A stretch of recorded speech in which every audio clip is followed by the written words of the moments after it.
This is Paul Charchian, and you are listening to The Butthole with a D. Welcome to the official Butthole Podcast, bringing you everything you need from sports to entertainment.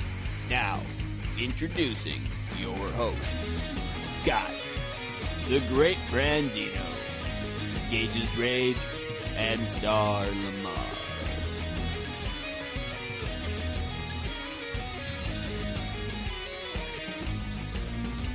What's up, everybody? Welcome to the Butthole Podcast, episode number 158. We're actually without Brandon and Gage this week. We have contract negotiations going on with them, so we brought in a scrub off the streets. Welcome to the podcast, the other Brandon. How's it going? Good. How are you guys doing this evening? Good. Star Lamar? I kind of feel like I'm just the glue that holds this thing together. People come and go. I'm with them. You're under contract negotiations. They get fucking pissed off because you somehow won your negotiations and they leave. And, here I am just trying to play kumbaya with all of you guys. I think y'all need to grow up a little bit. It's a tough life arguing with the Butthole's PR department on contracts. It's a lot of work, but So divvying up $0 is pretty hard. yes, there's not a lot to go around, but you got to scrape and claw for what you can get. With that being said, this episode of the podcast, I think I'll try and be a little more lively with it because I've been getting ripped for being just monotone, is brought to you by none other than Shock Fantasy. Matt Harrison over at shockfantasy.com is giving our listeners an awesome deal for 6.9 cents per day if you sign up with promo code BUTTHOLE over at shockfantasy.com. You'll get all the information you need for daily, dynasty, and yearly fantasy football leagues. Go on over to shockfantasy.com, sign up with promo code BUTTHOLE, and get to getting would be the term, I guess. We were actually just talking about it before we hit the airwaves here. In the Butthole Guillotine League, the other Brandon is a member of the Butthole Guillotine League. He picked up Christian McCaffrey off waivers after I got cut, which I haven't even had time to address yet because I've been out the last 2 weeks. But he picked up Christian McCaffrey. McCaffrey put up 40 points for you yesterday. Yeah.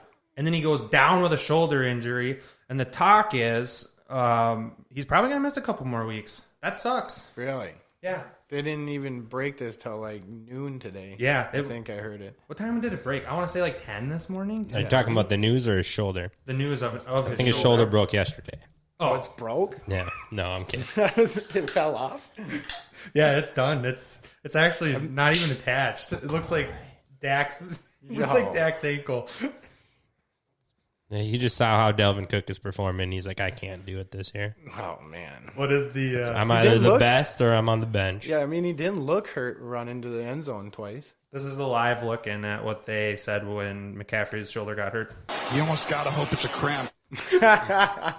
Oh, man. You just almost gotta hope it's just a cramp. I remember watching that play and hearing Tony Romo say that, and I looked at my girlfriend and I go, how is that a cramp? His leg is in a Z. I go, that ain't a cramp. It's his leg is in the alphabet letter. Yeah, I know. That's... Just walk it off. Oh. I guess there's nothing saying you couldn't hope it's a cramp, but it's not a cramp. Oh, man, that was devastating. In other news, as far as injuries yesterday, which we'll get into before we get into some 3 words or less, we just addressed C-Mac. David Johnson gets a concussion. David Montgomery gets a concussion. He gets an extra day to recover as the Bears play the Vikings on Monday night coming up in Week 10. Laviska Shenault, hamstring injury, left in the first half, did not return.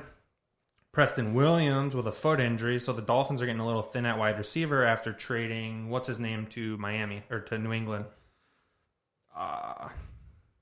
Doesn't matter. He's not. But they do have the stud Antonio Callaway at the practice squad. Oh. They can bring him up. They'll just bring him up. Yeah, they say leave the weed on the practice squad. And There might only be one guy that you're a bigger fan of than Laquan Treadwell. Antonio Callaway? Yeah. And Tyler Johnson. That's true. Maybe 2. Callaway's from Florida, right? Yeah. Yeah. And Star's a Florida fan. Oh, okay. We got to go on the swamp one time for high school baseball. We went down to Florida, and we went to the University of Florida at about midnight and snuck on the swamp and played a couple games of football on the swamp. It was pretty cool. That sounds like a lot of fun. I'm very jealous. I was too broke to go there for college. Too broke to go there. You just didn't take out enough credit cards, bro. Yeah. I'd have to pay a lot of money to go to a shitty school at the degree, would have probably been doing the exact same thing as doing now. Absolutely nothing. So a little bit of regret there. Other injuries, Kyle Allen pulled the old Dak Prescott with his ankle. Yeah, I didn't see that yet. I didn't see it happen, but I saw the picture, and it's a dislocated ankle. It looked fairly similar. I seen he has to have surgery. I wasn't going to be caught dead watching that game. Giants football team. Nobody cares. Does that open the door for Dwayne Haskins, or do you think it's Alex Smith's job the rest of the season? Rivera said it's Alex Smith. Yeah, I was going to say, I heard Alex Smith is starting. So, I don't know. We'll see. They needed to trade him. Why keep him there? I thought I heard rumors that they were going to trade him. Do get another quarterback that's in the same situation. Trade him for Trubisky. The thing for them is they're probably, you could. That's an extra year less money, too, because Trubisky was drafted the year ahead of him. So yeah. Just go. I had seen talks of Tyrod Taylor possibly getting before the trade deadline, getting traded to Chicago. The thing with Chicago is if you have 2 quarterbacks, you have none. And if you have 3 quarterbacks, you have none. Yeah. Their offense is just bad. You didn't talk about Justin Herbert's injury. Did you not see that? No, I didn't see that. Because he's probably not out. But he was down for a while, and he was holding his knee. The announcers were doing the whole, this does not look good. He's not getting up. Showed the replay. Got kneed in the balls real hard. Real fucking hard. And he's sitting there. He's like pushing everyone away from him. He's in pain. They're like, this is not good. This is not good. What is it? His knee? He's holding the knee. This can't happen. Nope, just the balls. And Tony Romo's, believe it or not. You almost gotta hope it's a cramp. Tony, It's going to be a soundbite for years to come. hope it's a cramp. No, I did see that, but obviously when they saw what happened, I was like, he'll be all right. He'll survive. His kids might not. They just didn't want another Philip Rivers situation there. They don't want to have a daycare for just the quarterback's kids. Let's just keep it just him for now. Just got rid of that school. Let's get in. Does Herbert even have a girlfriend or anything? I think he's what, 20? He was on High School Musical. Am I thinking of the same person? Definitely. Yeah, it's the same So person. it's Vanessa Hudgens. Okay, so he's actually kind of got your dream life star. The Selena Gomez is mine. But Oh, I'll take or Vanessa Jasmine. Hudgens. Yeah, they come in there. They're in the top 10. I'm just Googling really quick if he's got a girlfriend or not. So if you guys just want to kill some time for me. Riley Jean, Monster Energy model Riley Jean. I'd put that on the website for people to see. Blast it on all the socials. I'm assuming if she's a Monster Energy model, she's probably... She's got to be good looking. Oh, yeah. Oh, yeah. Oh, man. That'll work. Yeah. Kind of Looks looks like like Zimmer's girlfriend. It kind of does. Yeah. Maybe she's dating them both. One young, one old. What else is there? For injuries, that was about it, honestly. Justin Jackson went down with an injury right away in the game. Kalen Ballage was the go-to guy in that one. And he scored a touchdown. Another instance of getting away from Gase. Yeah. Gase, people that get away from Adam Gase, and I've been, I think, probably the leader of the marching band, the team get rid of Gase. But everywhere the guy goes, I think they have a bottom 6 or 8 offense every single year. And his covering the spread, he's like abysmally bad. The Jets have only covered the spread once this year. He's got a Hall of Fame running back this year, though. Yeah, that's just true.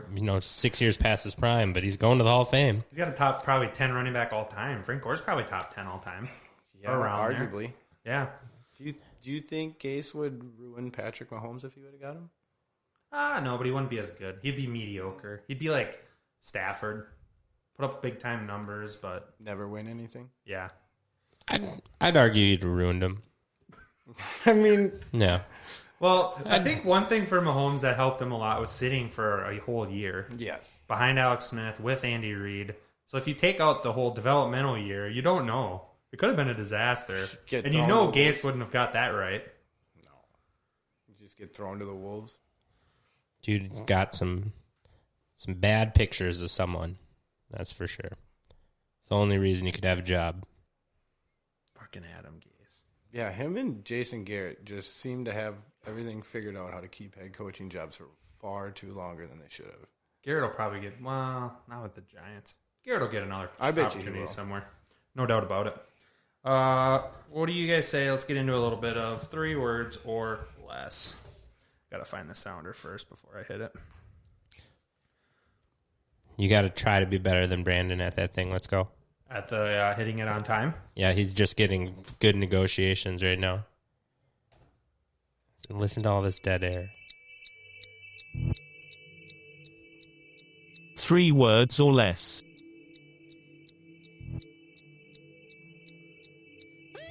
Come on, asshole. Yes, me too. My trusty sandals. Me feel good. Me do it now.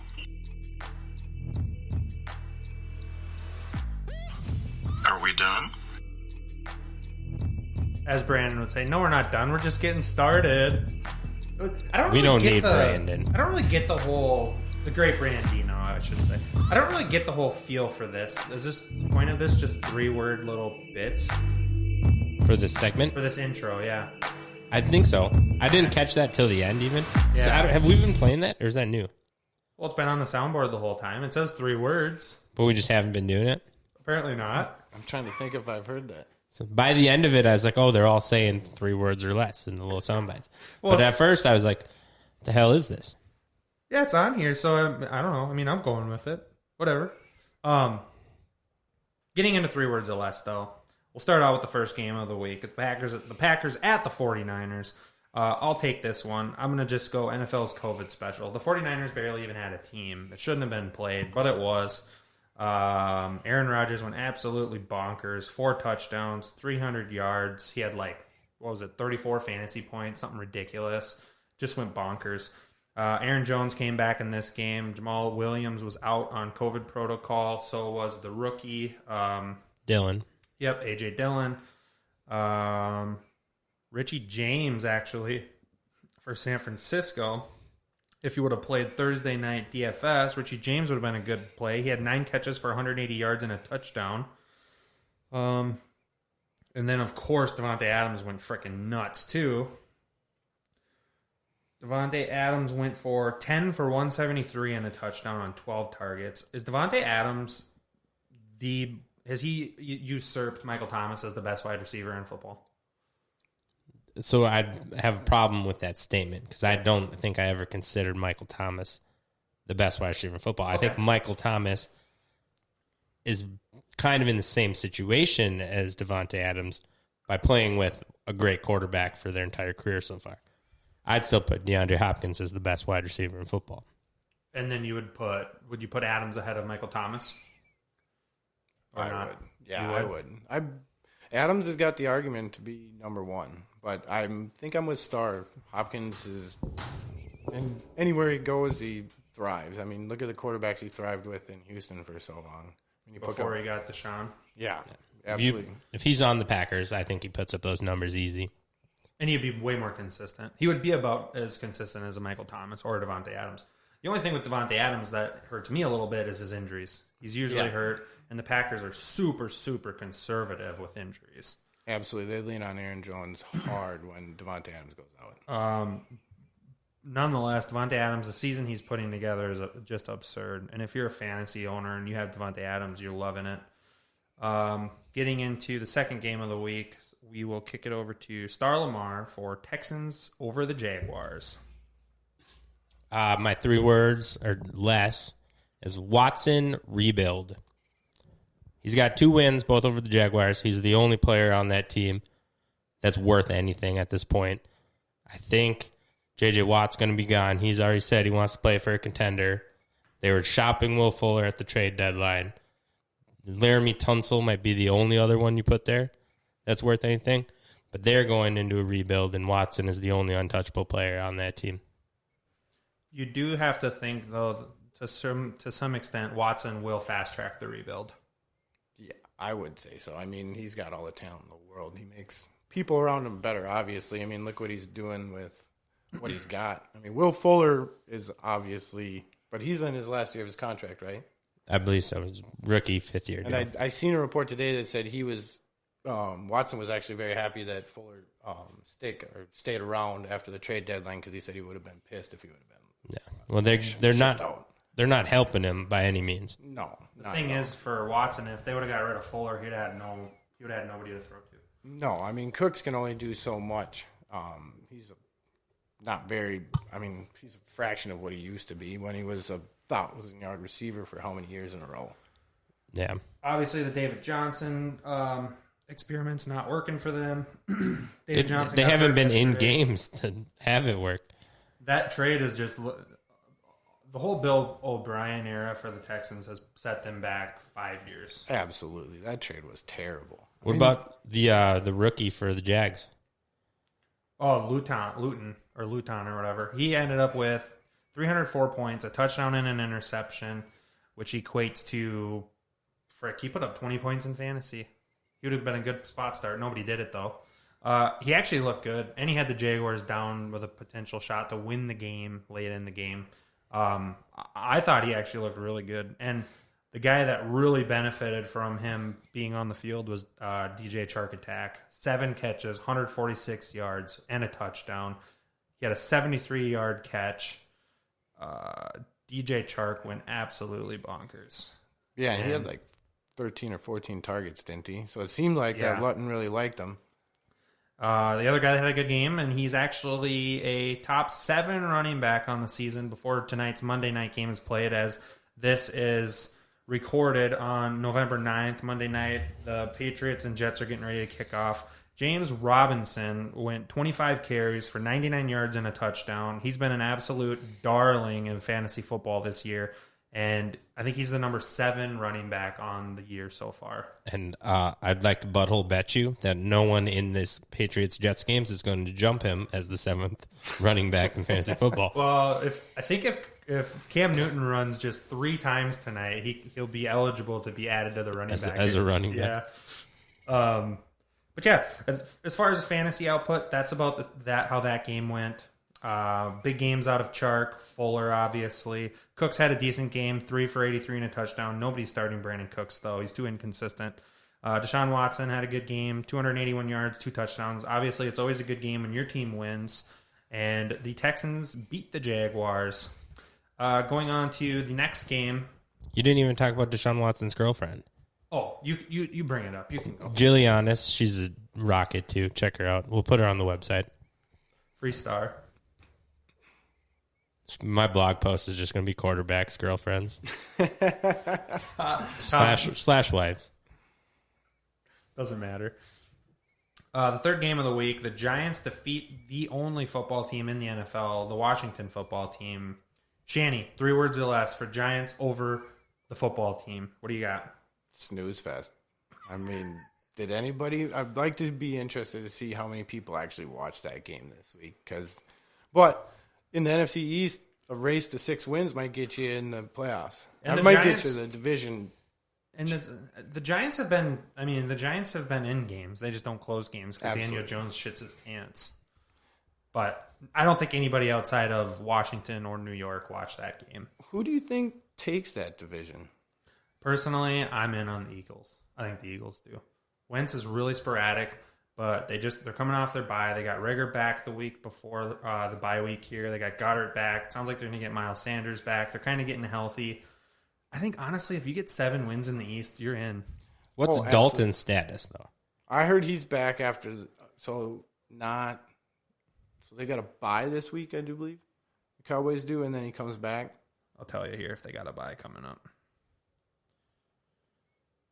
I think they are on a bye, but because then they come back off their bye, I do believe, and play the Vikings. I think they still have a shot between those two. Dallas but is on a bye. As long as Ben DiNucci is not their quarterback, they have I text Scott, and after the first 5 throws by that guy, and I go, this guy has looked better than Andy Dalton already. I was like, don't want to count my horses. And about halftime, Scotty texts me and goes, you see why this guy's a third-string quarterback now? I was like, absolutely. Everything makes sense now. I mean, that guy is terrible. Although, who did they start yesterday? Gilbert. Yeah. He actually looks like he can He's- play a little. Texas quarterback, right? College? UT? Yeah. Yeah. And they were saying yesterday on the drive at the end of the game when he was driving Dallas down, I guess his dad has the greatest comeback in college football history Really? on his belt. I don't remember the name of the drive, but yeah. So his dad was a quarterback too. He looked way better than DiNucci. I mean, and Dalton coming back, I do agree, gives them a better shot at winning, but I don't think it puts them ahead of the Eagles. The biggest problem with Dallas is their defense is just every time the offense gets the ball, they have to score. And you have a backup quarterback, so you're not going to. No, absolutely. I mean, with all the offensive line injuries that they had, there's no way. I mean, Zeke can only do so much there, but I mean, he's looked like a shell of himself this year. After Dak went down, he can't get more than 2 yards even when he's got lanes.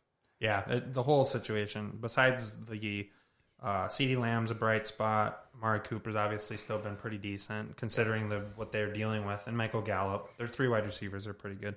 Back to the Giants and Washington team, though, as far as this game, there's really not a whole lot of fantasy stuff to talk about other than Terry McLaurin, who puts up 7 catches, 115 yards, and a touchdown. Terry McLaurin seems as though he's one of those wide receivers that he's quarterback proof. It doesn't matter. He's always a guy you can play, whether it's in your flex, wide receiver 2, wide receiver 1. He's a stud. Yeah. If they ever get a quarterback in Washington. What about J.D. McKissick? He got 13, 14 targets yesterday.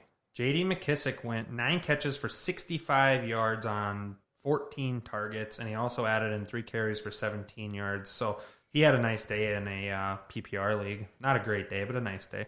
Antonio Gibson had 6 carries for 20 yards and a touchdown. He also had 3 catches for 35. Antonio Gibson's putting together a pretty decent little year. His floor is actually pretty high. In fantasy, his floor has been around 11, 12 points and a half-point PPR. So he's been pretty solid this year. Yeah, I'll take that all week. Dynasty League. Would you rather have Gibson or Robinson? PPR or half PPR? We'll go a half. In a half, I think I'd rather have Robinson. But in a full PPR, I think I'd go Gibson. In a dynasty league, I think I'd lean Gibson because I see, like we were talking earlier before about Robinson. I mean, do you think with what he's put together this year, do you think Jacksonville goes out and tries to get somebody, or they leave him as the man in Jacksonville? I always worry that they go out and get someone. Yeah, when you absolutely. have an undrafted running back like that, there's obviously going to be the Texans guy. Why am I drawing a blank on his name? David Johnson? No, older Deontay guy. Foreman? Arian Foster? Aaron Foster. The Aaron Fosters are few and far between. Yes. And then you even look at a guy like Philip Lindsay, who had kind of a similar season to Robinson during his undrafted rookie year. And he went to the back burner. They signed Melvin Gordon. They split with Booker. They split with Freeman. They never gave him the job. And that would really be the biggest argument for Gibson. They have more invested in Gibson. Yeah, that's why I think I'd lean Gibson, because I feel like they have more stock in him to where he's going to get more opportunity than I think Robinson would. Or guaranteed opportunity. Although Robinson's been such a nice freaking player. Absolutely. Most people got him in 14th, 15th, 16th rounds, if not off the waiver wire. And I didn't even hear his name until week 1. My brother, I was wondering who was going to be the running back for Jacksonville with the COVID, and he was kind of the guy that was overlooked. And he come on really late, mostly because there was no preseason. Yeah. So nobody knew really what each team was doing in training camp. That hurt a lot of those guys, I think, not having that preseason. Oh, I mean, think of how many people that might have made teams, and might be stars in the league right now, but instead they're sitting at home. a lot of those undrafted guys are Yes. the guys that lost. Yeah, they get their practice squad taken by a 40-year-old veteran. Yeah. Because they opened it up to that now. Like Des Bryant. No. Yeah. I just seen he got on the roster. He had 2 snaps yesterday. Speaking of that game, the Ravens beat the Colts 24-10. For my 3 words or less, I'm going to go Big Truss enough. He just did enough for them to win the game. He wasn't spectacular. Lamar was 19 of 23 for 170 in the air. He also carried the ball 13 times for 58 yards and a touchdown. To go along with that, a guy that was really, really disappointing. J.K. Dobbins, he finally got some carries. He got 12 carries and he only ran for 30 yards against a good Colts defense, might I add. Gus Edwards put another ball in the end zone. He's kind of become a touchdown machine for them, especially with Mark Ingram out. If you guys have to start one, are you J.K. Dobbins or Gus Edwards? Or are you really looking away from Baltimore?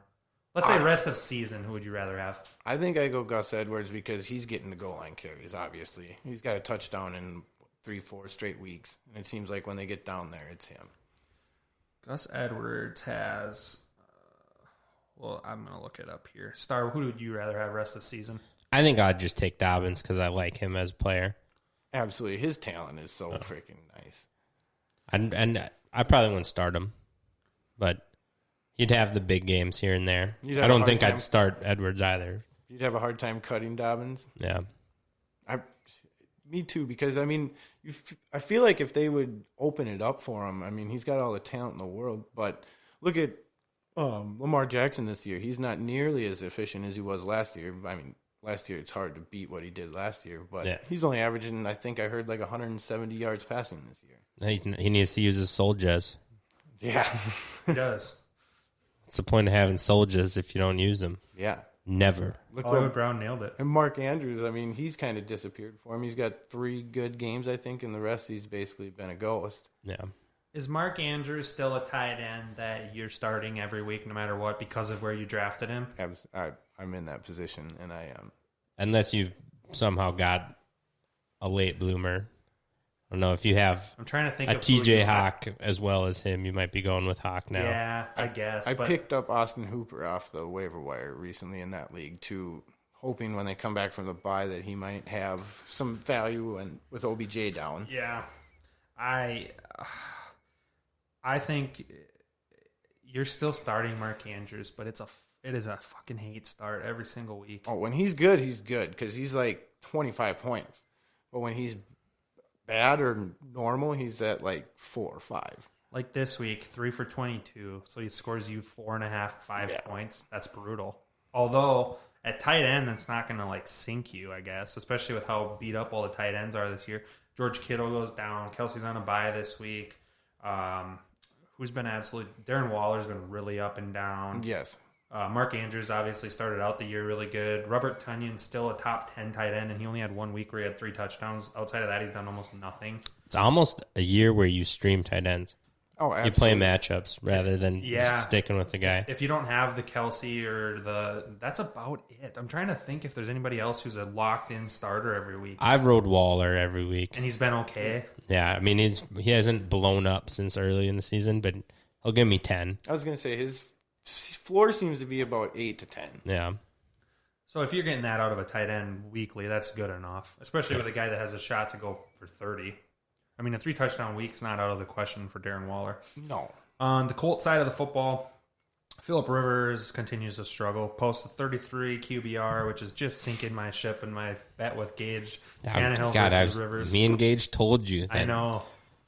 Tannehill's way better. This is what I've really, in these last 2 weeks when I've been in contract negotiations, the one thing that's really hit home with me is, dude, you really just got to let Star Lamar take his points, and you just got to take notes. And if he changes his mind later on, you just got to roll with it. Just scribble them out. Yeah. Let it happen. That's what he's thought the entire time. He never once said Phillip Rivers was going to have a better season than Tannehill. How much do you think Phillip Rivers is holding the Colts back? Because, I mean, they got pieces to be a good team and compete, but Rivers just seems to sink them. I think they would be the same team they are now. I think they'd still be 5-3 if they would have Brissett. And Brissett got in this game. Yeah, he did. He had 1 snap or 1 attempt. Was that it? He only threw 1 pass. I didn't watch much of it, but the only part I watched of it, Brissett was playing. Think of that team if Andrew Luck was still around. Oh, they just would getting into his prime years. Yeah. Early 30s. They would be up. I think the Colts would be right up there with the Steelers and the Chiefs as Absolutely. class of the AFC. They got a great defense. They got that offensive line built now, which would protect Andrew Luck. What he begged for how many years? Yeah.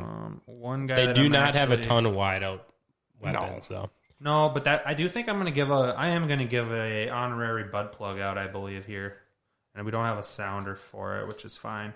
Michael Pittman, I think I would look to add on waiver wires. He came in this week. He came back. He had 7 targets, 4 catches for 56 yards. I think Michael Pittman has some real value for the rest of the season. You got to remember, though, this is an offense that doesn't pass great. They don't pass the ball that great. Jonathan Taylor, gauges 101 in dynasty leagues. Had a fumble in the game and ended up getting benched because of that fumble. He had real fumble issues in college. Is he a guy you should be worried about if you drafted him in a dynasty league? He's a tough one to call. I don't think so. I would say if he had an actual decent running back that could take snaps away from him, I'd be more concerned. But Nyheim Hines isn't that guy. He's the pass catching back, and Jordan Wilkins is just not good. No, he got 18 carries this week or 16 carries. He had 11 carries and he had three catches. So he had 14 touches, and he had 39. He had 38 yards on 14 touches. Yeah, that's just not good. But good defense they were playing against, though. That could be an excuse for all of them. And to go back to your Pittman stat line, I feel like there's a wide receiver who has that stat line every game for Indy. That's fair. So I don't know if I'd put my stamp on any of them for getting 56 yards. Nor do just you because think next week it's going to be a different guy. Week after that it's a different guy. Do you think Taylor's just fallen into that typical Wisconsin running back, just gets pounded into the ground while they're in 4 years at the University of Wisconsin? Because all those running backs seem to stay for 3-4 years, and when they're there, they're getting 300 and some carries, probably close to 400 touches.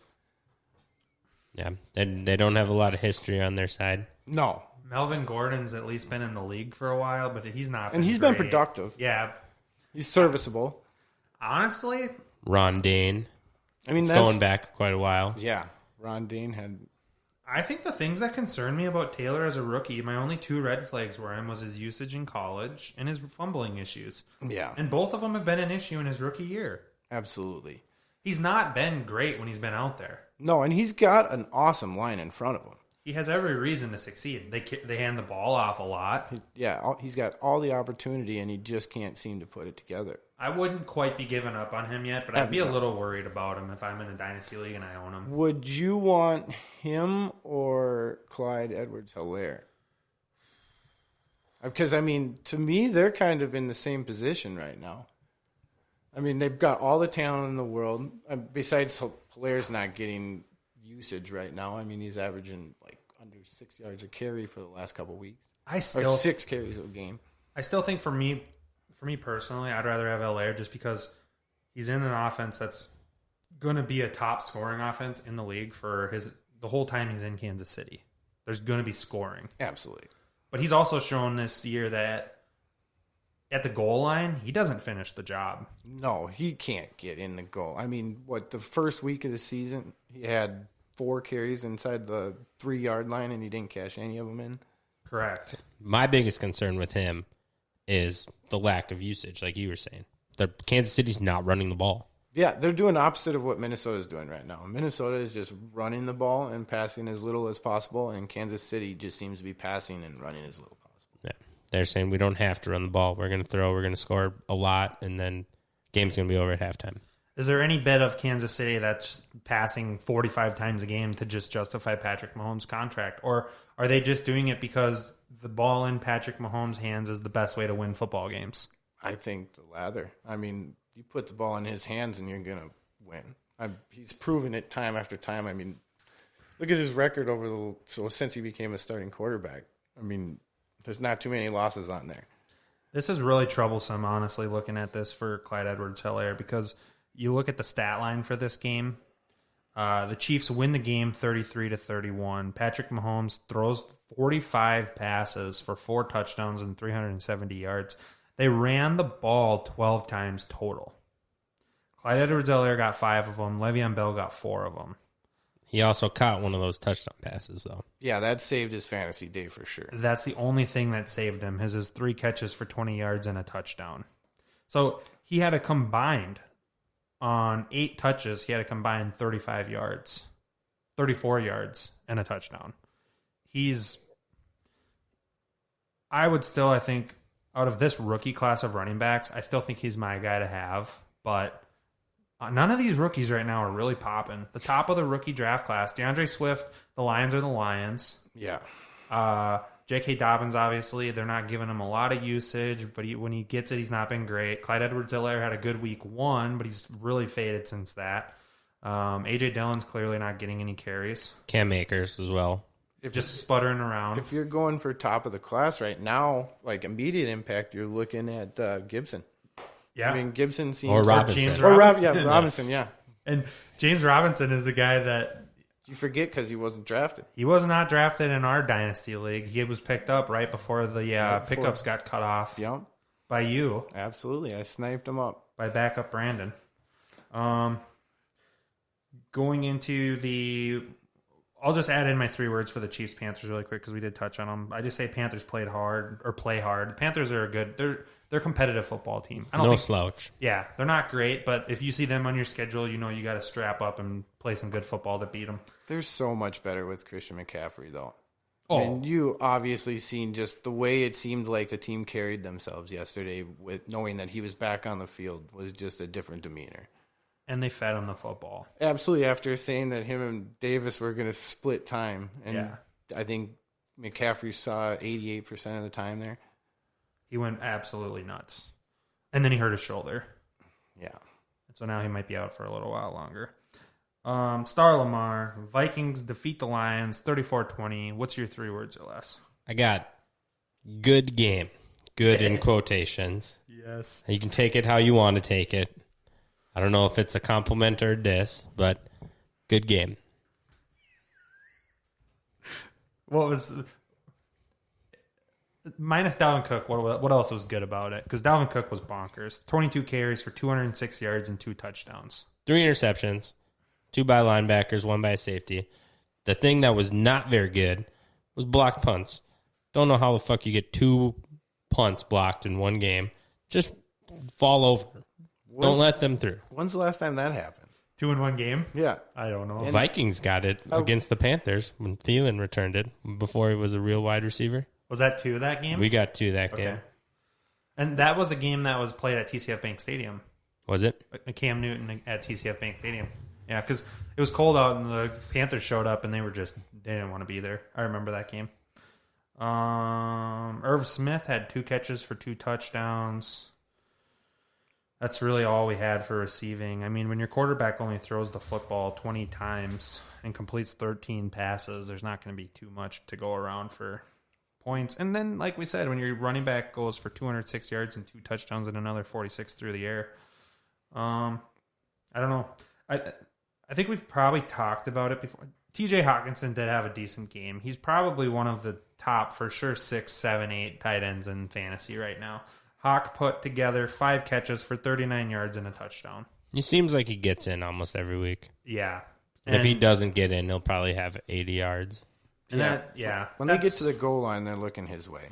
That's kind of the barometer, too, for tight ends is score touchdowns. But you know who didn't have a big day? Marvin Jones. Holy shit, do we have the best defense we've ever had? Marvin Jones always kills us. What the fuck happened? Absolutely. He usually has, 2-3 touchdowns against us? And we're on their 5th, 6th, 7th string cornerbacks, and turns out that's all it takes to stop Marvin Jones. Yep. I would argue what we really needed to do is just get rid of Xavier Rhodes.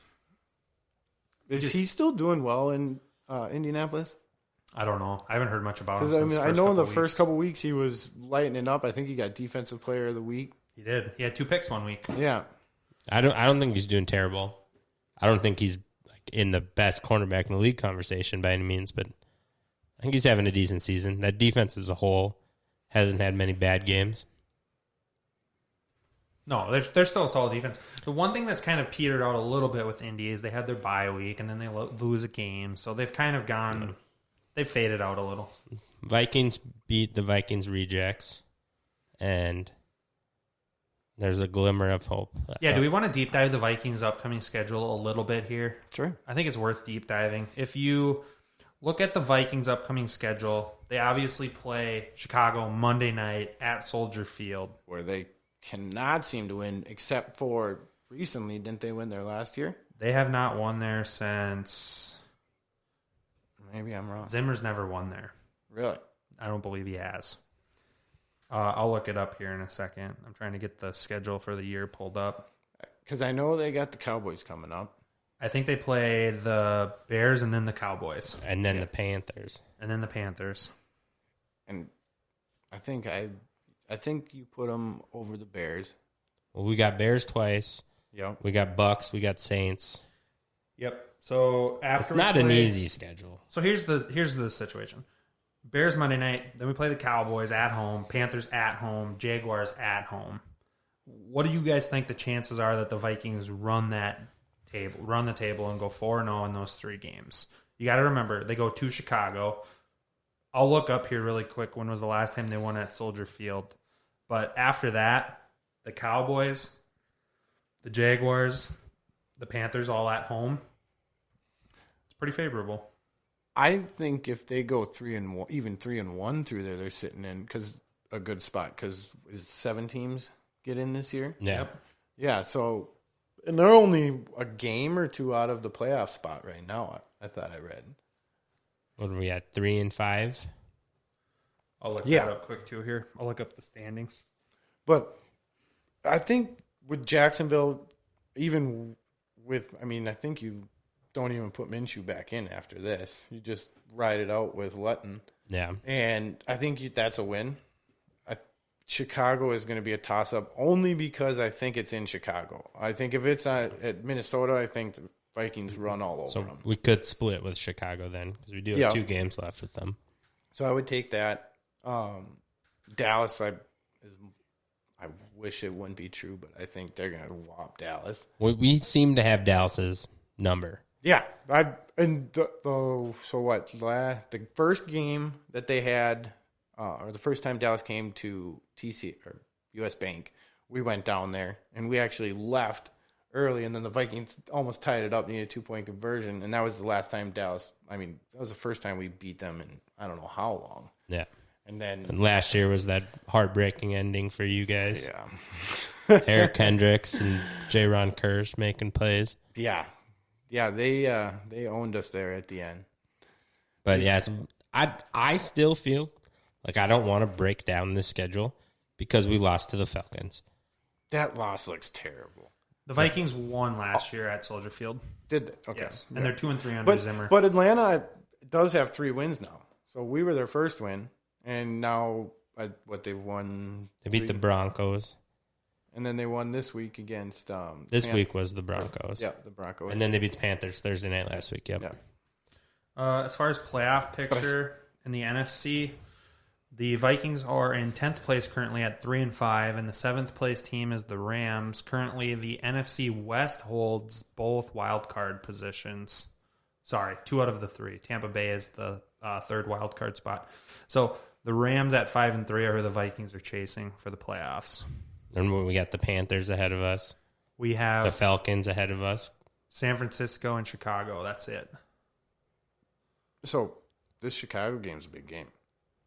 Because Atlanta's 3-6. They have 1 extra loss. The Chicago game's a very big game. But the thing for the Vikings is when you start 1-5, every game's a big game. Oh, absolutely. You can't start any worse than the way they started. I would kind of agree, though, with what Tyler said as far as I don't want to get too, amped up just because of that Atlanta game. But the Vikings have a chance here to correct their season. Realistically, if everything would go right, I think that they probably only have 2 more losses on their schedule. And that'd be the Saints, and then what was the game? Tampa Bay. Yeah. So, but they seem to have the Saints number. That's true. They seem especially in the playoffs. Yeah. We kind of split in regular season. Yeah, the regular season doesn't always go our way against them. Last year we lost to them. But I think if you get to 9 wins, that gets you in the playoffs more than likely this year. At You're least at least in talking that, about it. That tiebreaker. I think there'll be multiple 9-win teams kind of vying for it. The biggest question is, do you think Arizona or the Rams are good enough to go 4-4 the rest of the way? Because I would put either of them at 9-7. And I think they both are good enough to. Yeah. But you just never know. Well, after the Bucks game last night, who knows? Yeah, you never know. I mean, that game last night was bizarre, and the NFL is bizarre. Really, the NFL, you can't look anything past about 3-week windows. No. Because shit changes so much in a matter of a week. Going to the next game, Titans defeat the Bears 24-17. Brandon, what do you got for the score, for the 3 words? Titans-Bears. Titans-Bears. Titans keep winning. They just, no matter what, I mean, they are a gritty team. I mean, they're not flashy at all. They may not, I mean, besides Derrick Henry chasing the rushing title, I mean, Tannehill's not going to lead you in any stats. I mean, their wide receivers they're not going to be your top dogs. I mean, they're good wide receiver 2s. I mean, A.J. Brown's a wide receiver 1. I mean, arguably. Yep. But they just seem to find ways to win. I mean, whether it's pretty or ugly, they just seem to come out on top. I mean, they ran through all those teams last year on their way to the playoffs, and there were all those close games. They just seem to find a way to win those close games. They cut Vic Beasley, get Desmond King in a trade. They're making moves that they think are going to put them in place to make a run at this whole thing. I wish the Vikings would have went after Desmond King. I do too. think- After hearing what they gave up for Yeah, him. absolutely. What was it, a 6th? Yeah. Yeah. You're telling me you can't give up a 6th round? You're running on guys you're basically signing off practice squads for your starting running or cornerbacks right now. Why wouldn't you give up a 6th rounder for him? And he's still on his rookie contract, I believe, so it's not like it would yeah. break the bank. When Because is he was a first so rounder, wasn't he? No, he was later. When is he due for a new Well, I think soon. I think that's the reason they traded him. They weren't going to pay him, so let's get something for him. He probably went to re-sign with us, unless it turned around and we had a great season and we found some money. But even just to make it competitive, a 6th-round pick, I think we have like 6 of them in our wallet right now.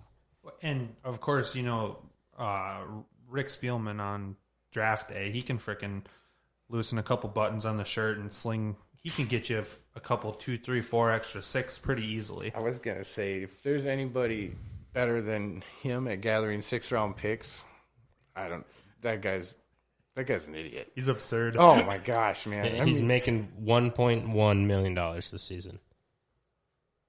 That's a steal. Yeah. That's way better than anything we have to offer right now. And all you have to do is give up a 6, which you're going to get another 6 somewhere. Oh, absolutely. And what are the odds that you actually get somebody that's serviceable in the 6th round? Not that good at all. No. You get a project guy who might be depth. Absolutely. At best, he makes the practice squad. Yep. Yeah, he was And a at worst, he 5th-round gets cut before the season starts. He was a 5th round. 5th-round pick, yeah. That's why he's not making all that much. That's fair. From a fantasy perspective in this game, A.J. Brown goes 4 for 100 and a touchdown. He's putting together a nice little season. Derrick Henry struggled big time. 21 carries for 68 yards. Maybe a little worrisome for the Vikings with Dalvin Cook, knowing that the Bears just shut down Derrick Henry, although Dalvin Cook and Derrick Henry are a lot different running backs. Tannehill only completes 10 passes and scores 2 touchdowns, throws for 2 touchdowns on him. Jonnu Smith had 2 catches and got in the end zone late. Jonnu Smith is looking like a tight end that's starting to fade a little bit. Ferkser had 3 catches on 6 targets. So obviously the Titans like tight ends. Jonnu Smith he's obviously still a starter in the landscape of tight ends, but he's fading a little bit. On the Chicago side of the football, the only guys to talk about from fantasy is Allen Robinson, who had 7 catches on 9 targets for 81 yards, and Jimmy Graham, 6 catches with 1 touchdown. Jimmy Graham's actually putting together a nice little season at tight end. Darnell Mooney, a guy who's kind of been a guy that a lot of fantasy people have, I guess you'd say, kind of become the glimmer of their eye. He had 5 for 43. Darnell Mooney has he's a nice player, but I think as long as they have those 2 quarterbacks, he doesn't have much value. I watched a video online of Mooney just wrecking D-backs, being wide open, getting overthrown by 10 yards. He's kind of a stud. He's kind of a stud. He's a route runner. The dude can put people on skates. Where was he out of? Not Georgia. That was Ridley. I inherited a dynasty team with a couple other friends, and I had to cut down the roster after this draft, and So the draft happened, and then I inherited the team. So he was on my team, and he was one of the guys that was the last guys that I cut before the season started, because that dynasty kind of shut down and just went to a best ball league this year. And I cut him, and now I'm thinking that I probably shouldn't have. Yeah. He's out of Tulane. So not a huge school. The Green Wave. Yeah, I mean, he does look like a nice player. Absolutely. I mean, you got 11 targets. Granted, they're garbage targets, but it's 11 targets. Right, and if the Bears ever get a quarterback, I think he could have real value. Do you think the Tennessee's game plan is something we should mirror going into that game? Hope that Cousins only has to have 10 completions to win it. Yeah, I would honestly. I would do a lot of screens on that defense. I would run the ball. Yeah, I would. I would say as little of Cousins as possible, which has kind of become the MO for the purple. So he completed 10 passes, and I'm looking, and Nick Foles attempted 52 passes. Well, Montgomery went down right away with a concussion early in the game. So, yeah. Talk about a tale of two opposites. Foles is a guy that's not efficient at all, but he always seems to put up numbers. I'm afraid of him. I watched like one you're game. Nervous? Yeah. I watched the game. He was on a different team, but we played him, and I thought he wasn't going to do very good, and he did very good.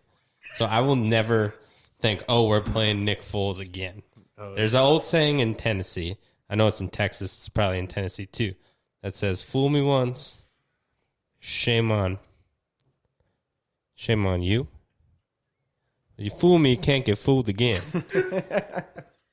So Nick Foles is never going to be off my radar. Oh, man, he's just getting paid off a couple big games. I thought he was not going to be good, but he did good. Oh man, that was. I'm with Star on there. I couldn't have thought the Vikings were going to beat them. Even I thought they were going to win by 30, and then Foles just comes out of right field. He's a guy that he definitely has a clutch gene, and any given game he can be on. And if he's on, and they throw 52 times, good luck. He was on 2 weeks later too. Yeah, I was at that game. Yeah, and he's also proven he can put strings of games together. So absolutely, you just got to knock him out of his game early and hope he doesn't start getting into a rhythm at all. Which we'll see. It's going to be interesting on Monday night. That's for damn sure. Next game up, the Bills defeat the Seahawks in one of the bigger games of the weekend as far as storylines go. Star Lamar, what do you have to say about the 44-34 trouncing of Seattle by Buffalo? For grandma. There you go. Josh Allen came off of a few bad weeks, and then he got some real bad news. His grandma passed away the night before the game, I believe. And he went out there, and the coach gave him the option to not play. He said, if you got to take care of some things, take care of some things. He said, no, I'll play. Played one of his best games of the year. They dominated a really good team, and good job, Gage. Maybe we'll let you back on the show just for making that call. But probably not. That's going to be probably the most shocking game of this week, of when you see the scores. Because with the Seahawks playing the way they have been, granted their defense is absolutely porous, but I mean, the Seahawks were one of the teams that you were saying were the team of the NFC. Like, they were the cream of the crop. And then the Bills were kind of being looked down upon because Allen wasn't stringing together those big games. And all of a sudden Allen comes back and puts one of those big games up on the NFC's best team, supposedly. Yeah. It was kind of this was sort of the get-right game for Buffalo and the back to the pack for Seattle. Josh Allen went absolutely bonkers. He completed 31 out of 38 passes for 415 yards and 3 touchdowns. He's got to be a top 5-6 dynasty quarterback, and he's definitely a top 5 quarterback in fantasy this year. He's been an absolute stud since he got into the league. Do you remember in the Duck Blind this year, we were saying how Josh Allen was fool's gold? Yeah. I think we were wrong. We were. That's one of those hold my feet. Yeah, I think we couldn't have been any further off than we were. He's just, and I mean, going down to receiving, Stephon Diggs, 9 catches on 12 targets for 118 yards. he's been vindicated in a little bit. The trade of Stephon Diggs has been one of those where it worked out for both sides. And really that's what you want to see, is trade work for both sides. But Stephon Diggs is leading the NFL in receiving yards, and he's been absurd this year. Yeah, he's been. I think he's been liking the trade. He's been benefiting with the quarterback with that strong arm. Even though it doesn't seem like he's getting those long bomb plays, but he's getting those 15-yard kind of looks. But Lots of targets. Absolutely. I mean, he's getting double-digit targets every week, and that's what he wanted. He hasn't really been that what everybody thought he would be, the long ball deep threat, because his long this week was 25. So he just put together some medium range catches. From the running back side of things, Zach Moss had 9 carries for only 18 yards, and he scored a touchdown. Devin Singletary had only 2 carries. Is Zach Moss kind of starting to take over for Singletary in that backfield? I think it's his backfield. I think Singletary's on the way out. I wouldn't be surprised if he's not on that team next year. I think via trade or via cut, I think Zach Moss is showing that he's the lead back for the future of that team. Pete Carroll blamed what you just said on the loss. He said, we had a great defensive plan to stop the run, and they didn't run the ball. And we need to be able to change on the fly and do it. I think Devin Singletary deserves a shot with the team. I think when he plays well. I hate that I drafted him with the passion. I've been forced to play him just because running backs aren't very deep this year. And I feel like I just need to start streaming people, get him off my squad.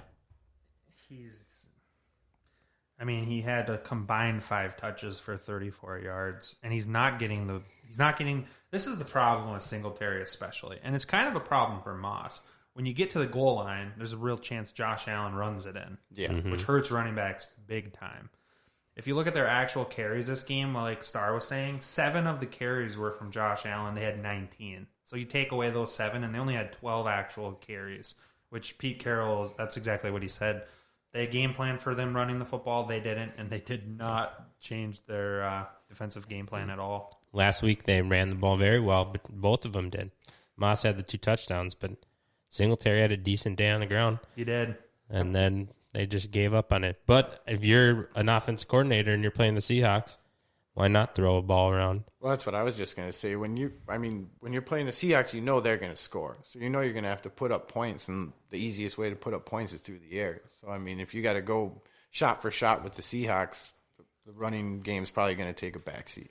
Might as well get your quarterback in a rhythm right away and get him going. Yeah.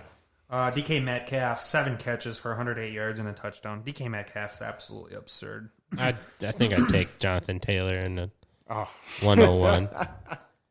Should we give the floor to Shanny for a little bit? I was texting Scotty when I heard that, him bring that up in the preview or in a couple podcasts ago, and I texted him back and I said, "What was Gage drinking that night?"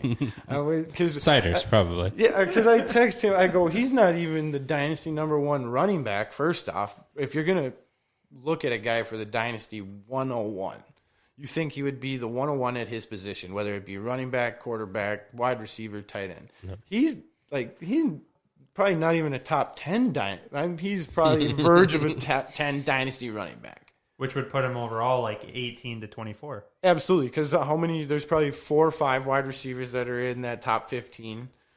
Patrick Mahomes is up there. Yeah. Kelsey arguably is up there. Yeah. But Taylor is nowhere near that. And then to say that he'd take him over DK Metcalf? Me and him were saying, texting back and forth, DK Metcalf's going to be with Russell Wilson for the next guaranteed 4 years, I think. For sure. Yeah. And if there's a wide receiver with a brighter future than DK Metcalf right now, I'm be interested to see who somebody would argue that. I think there's one for sure off the top of my head. Star, what are you thinking? I was just saying that there's with a franchise tag 4 more years, but they'll lock him up. Oh yeah, that dude's getting you the can't money. let him go. I can't see that relationship going bad or him saying, "Oh, I don't want to play for this team anymore." They're one of those organizations people want to play for. Absolutely, and he's the perfect wide receiver for Russell Wilson. He can run, and Russell could throw it 50 yards if he wants, or you can hit him across the middle on a slant, and he can bust that for 90 yards. And he's not afraid to take the hit because he's built like a freaking pro wrestler. Yeah. It's a defensive end. Yeah. And he's really the only wide receiver. He's the only offensive skill player on that offense that's irreplaceable. Tyler Lockett's a really nice player, but if you have DK Metcalf, you can find it too. Chris Carson, he's out right now, and DJ Dallas is okay. He's doing fine. Yep. I mean, he's not getting you 80, 90 yards, but I mean, he's getting you 40 yards on the ground, maybe 20 yards receiving, but he seems to find the end zone once or twice. I think a Devin Singletary type guy is the type of guy that could go to Seattle and have a really solid career. I like that. I would like them if they would do that. I mean, he's the perfect for what they need. I mean, he can catch the ball. You don't need to give him 20 carries. He'd be 10, 12 carries a game. I mean, you give him 15 touches, I guarantee he's going to produce out of that offense. Kind of like Marshawn Lynch, not the off-the-field stuff, but Marshawn Lynch was just okay in Buffalo, and he went to Seattle, and they finally really fed him. Yeah. He became what he was. I think they'd miss Lockett. I'm not saying that they wouldn't miss him, but I don't see them paying him big money. Yeah. I don't see them giving him a big contract either. I'm not trying to diminish Lockett as a player. He's a very good player. Oh, he's a stud. But I think he's replaceable. And I could be wrong. He's got some beautiful toes That's on true. the sideline. He seems to always make those catches that don't look like catches in real time, and they go back and show it, and you're like, holy shit. He got his toes down. If he announced he was going to be on Dancing with the Stars, he would for sure be the betting favorite to win. Oh, have to be. Yeah. Have to be. Twinkle toes, as they call them. Next game, Falcons defeat the Broncos. What do you have for the 3 words on that, Shani? Falcons, Broncos, 34-27 Falcons. If you don't have anything, that's fine. No. I didn't watch a lick of it. Are Falcons good again? Or that's 4 words, sorry. Are Falcons good? I mean, they beat the Vikings and they seem to be playing better. And, I mean, they're not going to... They don't look like the total disaster that they were looking to. I mean, they had, 3 games that they gave up in the first 3 games of the season where they gave up game-winning drives at the last second. So, I mean, they're 3-6. They're not too far off from being 6-3 and being right in the thick of things. And they were finding ways to lose games. Yeah, they were. They were their games to win. The Detroit Lions one, they were like, oh, we're going to score a touchdown to lose this game. Yeah, like they were finding ways to lose, and so they're kind of in the same thing with the Vikings and the Seahawks and the Tennessee Titans game, where if a couple of those went the other way, you're looking at them at potential division winners, not just. Could they make the playoffs? Even if they would have went 1-2 in those games that they lost in the last minutes, they'd be 4-5. So yeah, and 4-5 right now, you're still looking in the thick of getting a playoff spot right now. I think what I would say regarding Atlanta is I don't know if they're good, but they're definitely talented, and they could beat you any given Sunday. As long as Julio plays, the Falcons are good. I heard a deal they were talking when Julio doesn't play, Matt Ryan is absolutely terrible. Well, his nookie's gone. Yeah. His safety blanket. And really, Julio didn't do anything crazy. No. He had 5 for 54, and he did have a touchdown on 7 targets. So he was efficient. Zacchaeus actually was the guy that went bonkers. 4 for 103 and a touchdown with a 51-yard catch. Todd Gurley had another nice day on the ground. 19 carries for 53 yards and a touchdown. Extremely inefficient, but he has been all year. They still feed him the football. Yeah. And then Matt Ryan obviously put up 284 yards in the air and 3 touchdowns. Drew Lock's late game heroics continue as he continues to just come up short. One guy I would like to give a bud plug to at the tight end position is Noah Fant. He's probably rostered in most leagues, but if he's not, I would look at adding Noah Fant, especially if you're the George Kittle owner, possibly the Mark Andrews owner. If you have a tight end that you drafted high that's struggling, Noah Fant's going to get some looks. Their backup, Ogunbule or whatever his name is, went down. Fan can't seem to stay on the field too long either. No, he can't. What else is there? Jake Butt still there? Yeah, Jake Butt is. He's still playing? He might be hurt or something because Nick Van Nett had a catch too, so that's... I'd have to look. I feel like he's probably hurt. Jerry Jeudy, though, did have 7 catches for 125 yards and a touchdown. Jerry Jeudy's now put together 2 really nice weeks and 3 weeks with 6+ targets. Jerry Judy's a guy that's starting to come on as a rookie a little bit. Are you guys? He had 14 targets and only 7 catches. But 14 targets is absurd. Is he a guy you guys are looking to add in dynasty leagues? Not even dynasty, just fantasy leagues. Absolutely. Right now? I mean, he's all they got really at wide receiver. They got Deshaun Hamilton, but he ain't gonna blow you away. He might get your 4, 5, 6 catches if he's lucky. But Judy's got all the talent in the world, and if he can build a repertoire with Locke, it seems he's his favorite target. 14 targets. To touch on your dynasty question too, 100%, because a healthy Cortland Sutton in that offense, and he's wide open. Dude, You got Sutton getting double teamed, going deep. Judy's underneath. You're going to get 15 yards every time you throw him the ball. And KJ Hamler did come on a little bit last week, the other rookie. Yep. They're going to be a fun 3 wideouts to have in the future for Drew Lock. who do you value more in dynasty, Sutton or Judy? It's the recency effect makes me want to say Judy, and also the fact that Judy was such a high draft pick and his college career. Sutton went to SMU or something like that? Yep. And he was still a high pick. He was a second rounder, but I'm going to say Sutton just because I'm remembering how amazed I was by that guy last year and the plays he was making were ridiculous. Yeah. Yeah, so I haven't seen it recently, and I've watched Judy go off for like 2 games, made some nice touchdown catches, but Sutton made me say wow a lot last year. I'll take Sutton on a dynasty roster. That offense with Judy and Sutton is potentially very dangerous. And then you add Hamler into the slot. That's a good little skill player Do you group. think they keep Locke there? Or do you think they try to find a guy? I could see him drafting somebody. Maybe not in the first round, but I could see him drafting somebody. I think they like Locke. I do too. I think they're going to give him a fair shake at least, not like Tyrod Taylor. But it wouldn't be a dumb idea to draft somebody in the 3rd or 4th to put a little pressure on him. Locke seems to have the confidence of the team. And that's which big. is a big thing. Whether you're bad or good, if you have the confidence of the team, it can do a lot for that team's confidence and elevate team play. And plus for the Broncos, you got to remember they lost Von Miller before the year started. They lost Chubb week 1, I think, of the year. Maybe they lost him before the year started too. Nonetheless, they lost those 2 right away. Sutton goes down, tears his ACL. I think that they would come Drew back was out hurt. for several weeks. Yeah, Drew Lock got hurt. And they're still a team that are, what's their record? 3 wins, I think they're at.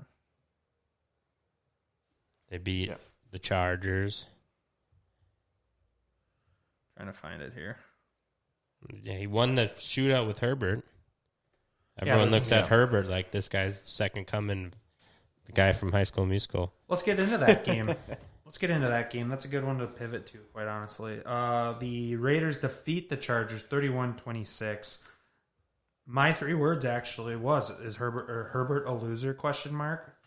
He's been good, but they haven't been winning games. He's basically doing what whatchamacallit, Phillip Rivers was doing. Like, Phillip Rivers put up good stats, had you in the game, no matter what. The team just found ways to lose the game. Every 3 seasons, they're going to have a really good season and make the playoffs. Yep, they'll be 13-3. High hopes the next year, and they're going to be bad again. Lose all the close ones. Yeah, and that tends to be a recipe for disaster for an NFL season if you lose all the close games.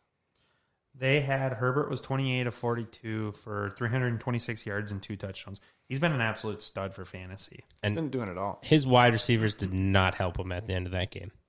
See, I didn't see the end of that game, but I got told that they dropped 2 touchdown passes that would have won the game. Yeah. There's 6 seconds left. They're at like the 4-yard line. Mike Williams dropped 1. And then I think it was a tight end or a rookie. They called it a touchdown. Game was over, and they reviewed it, and it rolled when he hit the ground. But they were both catchable balls. They were both great throws. Wide receivers just did not help him out at all. If you're the Chargers this year, though, you're better off with going this route. At 2-6, you're better off with Herbert just going absurd and you losing. I mean, he looks the part. He looks like he's their quarterback of the future, and they made a right choice. He's another guy that coming into the year I was hard on. I was like, I don't like Herbert. And Star was on the side of, I like him. I've always liked Herbert. So I got a lot of grief for that, though. You did? Outside of the podcast. Okay. Like, my groups of friends, if I said, they're like, are you serious? He's not going to be good. A buddy of mine is Patriots season ticket holder, and I said, oh, you'd be lucky if he fell to you. I don't want him. I wouldn't take him even if he did. So I've been texting him, and he's eating those words. What do you just send him a Herbert highlight reel every week? It was actually during the Broncos game, so I jinxed them. They were up by 20, and I was like, all 3 rookies are going to win this week. Yes. I just hope he doesn't end up kind of being thrown away like Stafford is. Got all the talent in the world, and your team just never seems to put wins together. It's possible. It's entirely possible. The Chargers' defense is decimated by injuries right now. Oh, yeah. I mean, if you let him come back next year with that solid defense, and I think you'll see what he really can do. They seem to always be hurt with injuries. If it's not Keenan Allen, it's somebody on defense. And Derwin James hasn't had a healthy year. And wasn't he hurt last year, too? I do believe for part of the season. So they do have injury issues. One thing we were talking about, I think before we hit the airwaves, Kalen Ballage had 15 carries for 69 yards and a touchdown after Justin Jackson went down early in the game. One rookie being inefficient that we forgot to mention was Kelly for the Chargers. Kelly has had the same situation this year as DeAndre Swift, J.K. Dobbins. He's been in a timeshare. He gets some carries, but he never, ever puts nice runs together where they can say, okay, he could be the guy, and they go with him. He's just inefficient.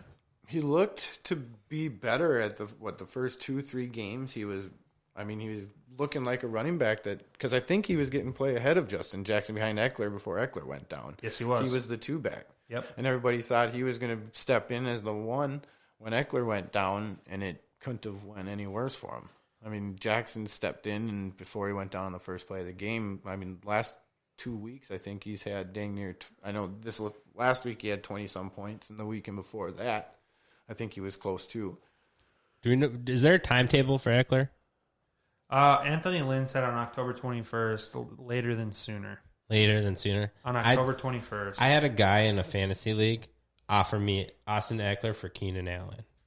Yeah, what type of dipshit sends over that trade offer? Oh, it was you? Oh, yeah. Hey, you got to remember, though, you have quite a few nice wide receivers, and you're struggling at running back. And you're like, the number 2 team in the league? I'm not giving you Keenan Allen for a running back. Even if I had 5 I sent him that quote when I said no. Anthony Lynn. It's going to be later rather than sooner. But that was October 21st. It's been 3 weeks now, dude. I could have the top 5 wide receivers, and I would not give you one of them for that. I just thought you maybe wanted the Eckler for the playoffs. If I would have offered him for Justin Jefferson, would you have done it? Deontay Johnson was actually the most that I was thinking about. You do get good ones. Wasn't I thinking about that? Did I offer that at all? That was the original. You said, what do you want for Deontay? Okay. And then you started throwing Eckler around, and I was like, I don't know when he's coming back. But he hasn't even made my starting lineup yet. This entire season. I'm in the point now where I need to keep Eckler because I just had Gaskin go down on the IR. So I'm struggling a little bit. Although, I'm going to be now in the Friends League. I'm going to be now, I think, on a win streak of 3. And I'm going to be in the playoffs after this week. So I'm starting to turn it on a little bit when it matters most.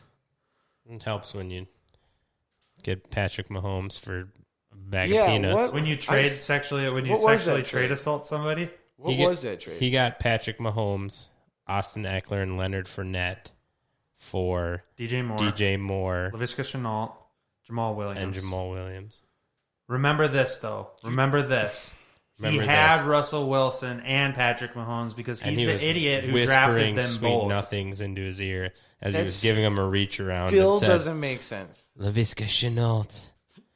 That you A traded backup Green Bay running back. You traded him a flaming bag of dog crap for Patrick Mahomes. DJ Moore was coming off his best week of the year so far. He had a good week that week. He had 20-some points. And Laviska Shenault was still doing pretty good. And Jamal Williams was looking like he was going to be the starter pretty for good 3 is weeks. not a start, and though. Patrick It's Mahomes a flex is the start. top quarterback in the league. Okay, that's fine. But he wanted Russell Wilson instead of Mahomes. I gave him the option. I That's was like, fine. Just start him instead of him then. I was like, dude, I'm fine trading for either one. Which one would you rather have? And he wanted to keep Russell. So I said, okay, I'll take Mahomes. If you sneak into the playoffs and make a run off of that, Chris is out of the league. I think Chris is probably out of the league anyways. People are pissed. I would be. If that happened in my league, I would be going irate. That's trade rape at its finest. I do think it's fair to say, though, that he's the dipshit that drafted 2 quarterbacks in the first 5 rounds of the draft. First you fuck him and then you call him a dipshit? That's not nice, Scott. I'm just saying, though. Like, he had 2 top 5 quarterbacks. And at the time, top 3 quarterbacks. Did he know it wasn't a super flex league? Apparently not. It's up in the air. We don't know. Like, I don't know what he was doing. But it does diminish your trade value on your quarterback a little bit when you have 2 and you can only start 1. I do like, though, that no matter what, that everybody's pissed off about it, that you guys don't have the league veto. I don't think league veto should be a thing. Absolutely. Ever. That's what I'm The only times vetoes are okay is in dynasty leagues because it does matter. Yeah, yearly league, I mean, you're kind of signing your own death wish.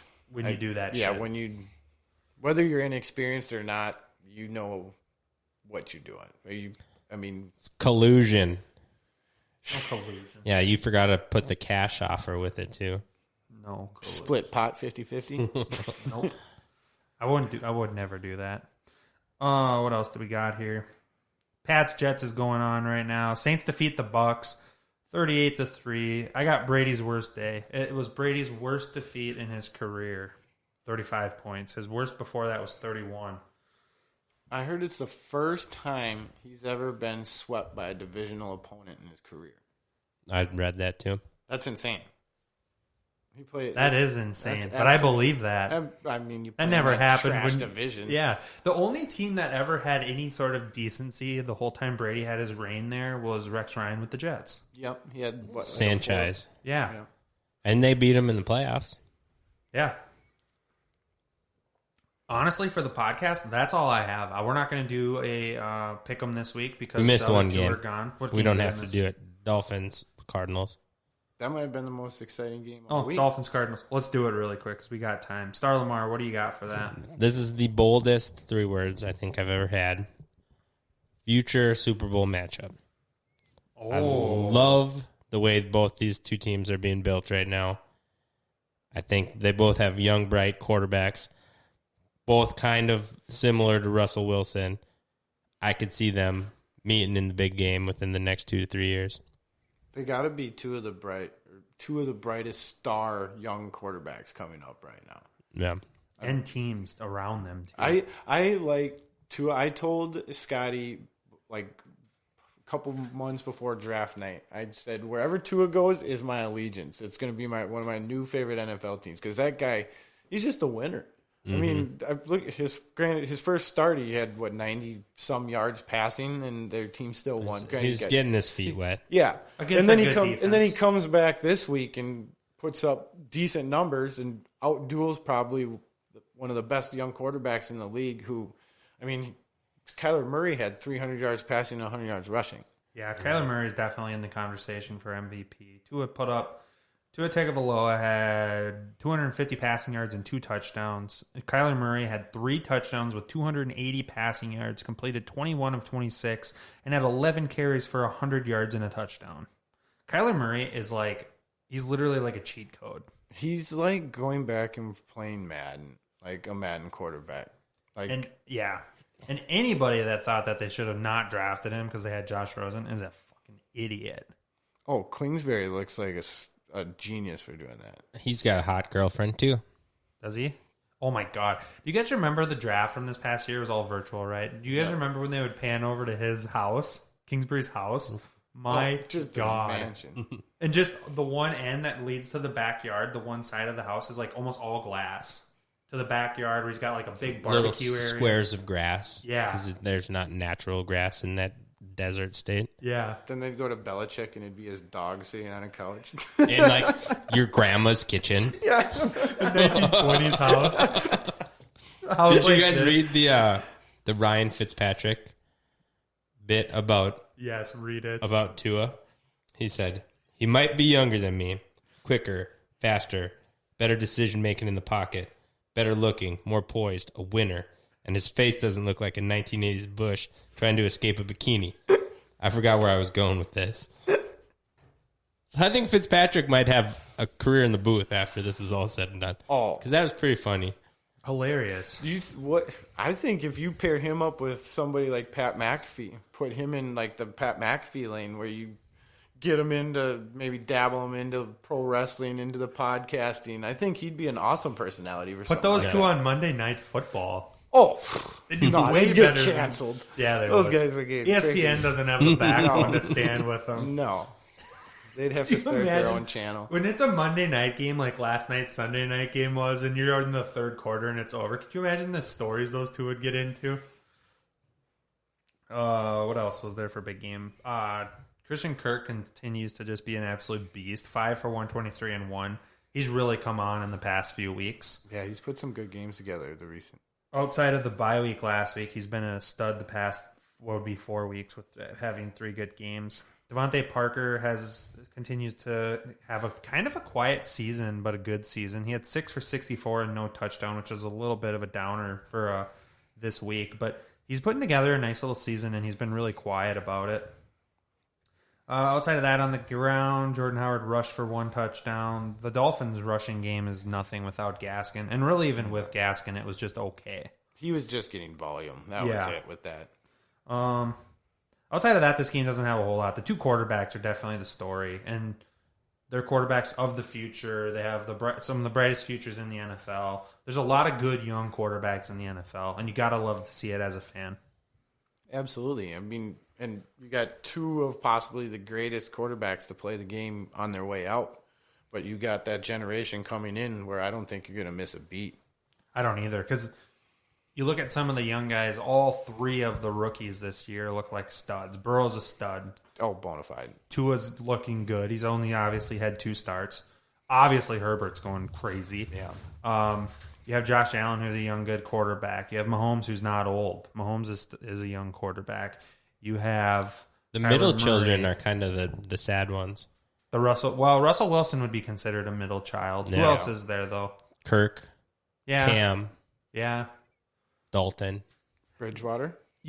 Bridgewater would be considered. They're kind of the quarterbacks that are good enough, but are they really that good? And they're not old, so you can't say, oh, we're going to draft a guy because they're old. Yeah. Yeah. They're just kind of there. Rodgers is going to be considered the old quarterback now.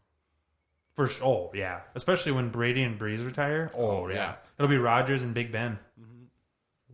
Big Ben will be gone before Rodgers. Absolutely. Who's gone first, Big Ben or Tom Brady? I think Big Ben. Tom Brady just seems like he wants to play forever. The fact that he's 2 years older than Brett Favre was his last year with the Vikings, and Brett Favre looked like an old person, and Tom Brady doesn't, just baffles me. It's the TB12, man. Oh, he looks like he gets younger. It's avocado ice cream. Or is it adrenochrome? Yeah. Who knows? Could be. Oh, God, that's a Butthole After Dark talker. Do you like that new intro for that, or have you heard it? Yeah, I do. Isn't that just creepy? It is. God. I gave Brandon crap about the new intro for the main podcast. Oh, yeah. Not a fan of it. Yeah, he told me if I didn't like the intro for the Butthole After Dark bit, then he can't help me out. Brandon was so excited after he cut that intro. He's like, I got a voice for radio. He kind of does, though. He's got First that. text I received when the first episode drops is from Shani. The new intro fucking sucks. He's got a face for radio, too. Yeah, he does. I do like Gage's smooth little jazz intro. That's a good one. I do. I like that one a lot. That was about 12 Celtics deep. We slapped those together, so. Then they're saying 12 Celsius combined. Yeah. Don't get it twisted. No, it was a 12-pack. They combined 3 of them drank a I was 12 going to pack. say, I was under the influence that they each had a 12 Yeah, pack. No, it was No. 4 each, and we were just white girl wasted. Gage brought a 12-pack over of the Coors Light Celtics, and we went to town on them. 4 deep, and we were just God, whacked. you had to wait an hour to drive. Oh, I didn't. Crazy. I had the wife drive home. Yeah, that about wraps up this episode. There is, like I said, we're not going to do the pick'ems this week because 2 of the guys are gone. We're not going to get into long shots because the butthole standings in the team's draft. Although I'm in the lead with 40 and Stars closed in on me at 38, so it's getting closer. Ironic how the two leaders are here. And actually, it's Because not we even put close. in work. Gage is at 26 and Brandon's at 27. And you picked the Cowboys early, so the fact that you're in first place. That sucks for that. We'll pop it open really quick to talk over, give a really quick Because rundown. you took them number 1 overall. They were my number 1 pick, Yeah. the Cowboys. But what I have that's been a little bit sneaky as a later team has been the Steelers. I got the Steelers later, and they've been very good. They got 8. Looking at Star's team, though, he picked the Chiefs and the Saints. They're both good. Seahawks are good. Those 3 teams and the Packers are really carrying you. And then you've also had the Browns overachieve, and you've had the Dolphins. The Dolphins are 1 game away from hitting their Vegas beginning of the year over-under. His first 4 teams alone should win him that. Chiefs, Saints, Seahawks, and Packers. I have the Jaguars. You have the Jaguars and the Giants is what's holding you back, which hurts. The thing is, you got to have teams like, if you have a team that has 0, like Gage has the Jets, you're in bad shape. Oh, yeah. Brandon, But everyone should have a team like that. I don't. My teams are the Cowboys, who have 2 wins, and then I have the Panthers at 3. Those are my 2 worst teams. Yeah, and that's what's keeping you up there. Yep. So it's kind of fun to do that and keep track of it, but obviously there's still a lot of football season left, a lot more wins to be carried out. Yeah. With that being said, that concludes this podcast. Thank you for listening, and we'll be right back with the next episode, The Butthole Bit. Don't even bother jerking off because I get my mic cut off before I can even say it. I was waiting for it. Oh, Jesus, I fucked that up. Hit it, Star. I'm sorry, you guys. I've been out 2 weeks. I'm rusty. Go jerk off. There you go.